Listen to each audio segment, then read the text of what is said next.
जी भाई बताएं, आपके साथ क्या मसला हुआ है? देखिए, ये 3 लोग थे। इसमें एक वकास नामी शख्स था, एक एहतिशाम था और एक इकराम था। वकास और एहतिशाम जो है वो मेरे कज़न हैं। रात को इनके साथ वाक़या ये हुआ है कि ये यहाँ से अपने इलेक्ट्रॉनिक मार्केट में काम करते थे।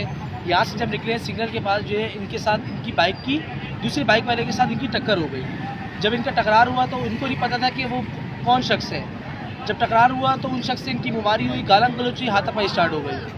बाद में क्या होता है कि एक मोबाइल आती है SHO के कहने पे, क्योंकि जो वो शख्स से इनका झगड़ा हुआ था वो शख्स जो है इस थाने के अंदर पुलिस वाला है, जिसका नाम है उसामा। उसामा के साथ इनका झगड़ा होता है। उसामा क्या करता है, मोबाइल में ला के SHO साहब के हवाले करता है और SHO परवेज़ सोलंकी साहब इसमें क्या करते हैं, इन तीनों के ऊपर तशद्दुद करते हैं। वकास के ऊपर बेइंतहा तशद्दुद करने के बाद जो है वो बेचारा फौत हो जाता है, उसको मार दिया जाता है। कौन सा थाना है ये प्रेडी थाने के अंदर वाक़या है। और ये आप देख सकते हैं, लोगों की तादाद देख लेंगे यहाँ पर कितने लोग हैं।